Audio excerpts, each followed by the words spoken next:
حدثنا عبد الله بن يوسف قال أخبرنا مالك عن هشام بن عروة عن أبيه عن عائشة أم المؤمنين رضي الله عنها أن الحارث بن هشام رضي الله عنه سأل رسول الله صلى الله عليه وسلم فقال: يا رسول الله، كيف يأتيك الوحي؟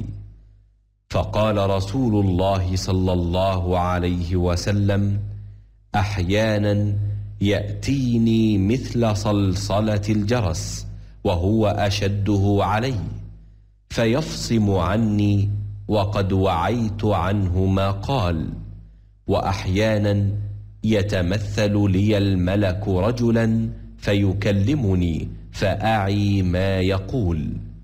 قالت عائشة رضي الله عنها: ولقد رأيته ينزل عليه الوحي في اليوم الشديد البرد فيفصم عنه وإن جبينه ليتفصد عرقا. हुजूर अकरम सल्लल्लाहु अलैहि वसल्लम ने फरमाया कि वही नाजिल होते वक्त कभी मुझको घंटी की सी आवाज़ महसूस होती है और वही की ये कैफियत मुझ पर बहुत शाख गुजरती है।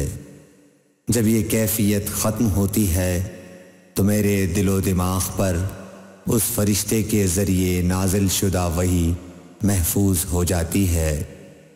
और किसी वक्त ऐसा होता है कि फरिश्ता बशक्ल इंसान मेरे पास आता है और मुझसे कलाम करता है, बस मैं उसका कहा हुआ याद रख लेता हूँ। सही बुखारी हदीस नंबर 2।